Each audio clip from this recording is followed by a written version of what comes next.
তারেক রহমান সাহেবকে যখন পিজিতে 111-এর পরে নেওয়া হয়েছে, আজকেও ছবিটা দেখছিলাম, এবং তখন আমরা ছোট, বেগম জি ওনাকে দেখতে গেছে, তারেক রহমান সাহেব ঘাড় সোজা করে মায়ের কোলে মাথা রাখতে পারতেছেন না। একজন মায়ের সামনে সন্তানকে পিটানো হচ্ছে, পরের সন্তানটাকে অলমোস্ট হত্যা করা হয়েছে, সবকিছু নাই হয়ে গেছে। কি পরিমাণ ওনারশিপ দেশ, মানুষের প্রতি কমিটমেন্ট থাকলে তিনি বলেন এই দেশ ছাড়া আমার আর কোনো জায়গা নেই, আমি আর যাব না। আমাদের তখন রাজনৈতিক মুরব্বী বলতে একজন বেগম জিয়া, এবং যে কোনো ক্রাইসিস তৈরি হলে আমার ধারণা উনি কাউকে যদি ফোন করে চা খেতে বলেন, এমন কোনো দল নাই যে মুহূর্তের মধ্যে সেখানে হাজির হবেন না। দেখেন এখন কিন্তু বিএনপি, জামাত ইসলামীর স্বাভাবিকভাবেই পলিটিক্যাল যেই মানে চলছে, তাদের মধ্যে ঝগড়া বিবাদ আছে, কিন্তু আমার মনে আছে যে এইটা আমার চোখে ভাসে, সাইদি সাহেবের যখন রায় হলো তখন 2 দিনে 153 জন মানুষকে পাখির মতো গুলি করে হত্যা করা হলো, কিন্তু জামাত ইসলামীর নেতা বেগম জিয়া তখন সিঙ্গাপুরের ট্রিটমেন্টে ছিলেন। আমার স্পষ্ট মনে আছে উনি ট্রিটমেন্ট কমপ্লিট না করে উনি বাংলাদেশে ব্যাক করলেন। বিএনপির স্থায়ী কমিটির সদস্যরা ওনাকে বিমানবন্দরে ফুল দিয়ে বরণ করতে গেলেন, উনি গ্রহণ করলেন না, এসেই উনি অফিসে ব্রিফ করলেন, হরতাল ডাকলেন, এবং উনি প্রথম বললেন গণহত্যা চালানো হয়েছে বাংলাদেশে। আমার মনে আছে বাংলাদেশের তাবৎ বুদ্ধিজীবীরা ডিকশনারি খুলে, এনসাইক্লোপিডিয়া খুলে বসলেন, জেনোসাইডের সংজ্ঞা জানে না, খালেদা জিয়া হচ্ছেন অশিক্ষিত, সুতরাং উনি এটাকে গণহত্যা বলতে পারেন না, ভুল বলেছেন। বেগম জিয়াই একমাত্র তখন বললেন না এটা গণহত্যা হয়েছে। দেখেন কতজন মানুষ মরে গেছে, সেভাবে গণহত্যা হয় না, আপনি কিভাবে কিল করেছেন প্যাটার্নের উপরে গণহত্যা হয়।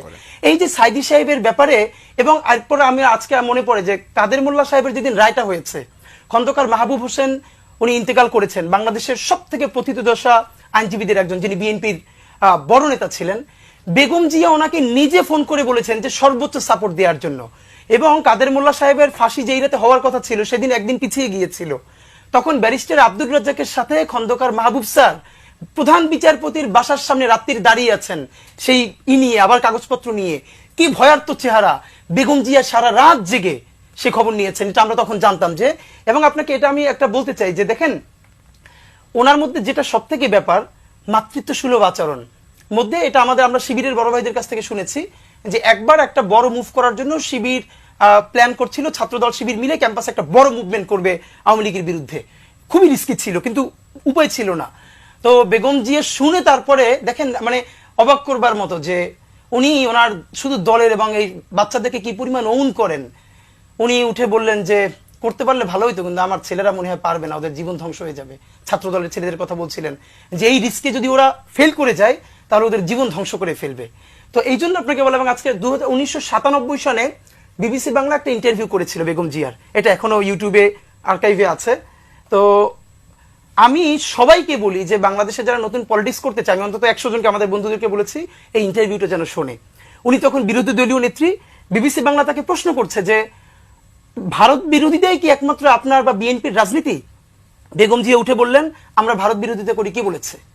আমি বাংলাদেশের রাজনীতি করি, স্বাধীনতা সার্বভৌমত্বের কথা বলি, বাংলাদেশের স্বার্থের কথা বলতে গিয়ে যদি কোনো দেশের বিরুদ্ধে যায় সেটা আমার কি দোষ? এবং শেখ হাসিনা 2008-এ নির্বাচিত হয়ে প্রথম যখন ইন্ডিয়া সফরে গেল তখন বেগম জিয়া বললেন যদি দেশের জন্য ভালো কিছু করা হয়, আমি একদম শব্দটা ধরে বলতে পারি, তাহলে স্বাগত জানাবো। যদি কোনো ষড়যন্ত্রের চুক্তি করে আসা হয় পথে কাটা বিছিয়ে দেব। পরের দিনই বাংলাদেশের সমস্ত মূলধারা মিডিয়া যারা এখন বিরাট বিএনপি পন্থী হয়ে উঠেছে তারা আর্টিকেল লিখলেন বেগম জিয়া এইখানে কাটা বলতে কি বুঝলেন? গ্রেনেড হামলা, বোমা বিছিয়ে দেবে হাসিনাকে, ওই যে 21শে আগস্ট গ্রেনেড হামলা করেছে সেটাই বলছে। এই যে কোনো কিছুকে তোয়াক্কা না করে গণমানুষের কণ্ঠস্বর হয়ে উঠতে পারা, এবং ভাবেন তিনি কিন্তু একজন নারী, এবং একজন নারীর জন্য তার সন্তান হারানো। তারেক রহমান সাহেবকে যখন পিজিতে 111-এর পরে নেওয়া হয়েছে, আজকেও ছবিটা দেখছিলাম, এবং তখন আমরা ছোট, বেগম জি ওনাকে দেখতে গেছে।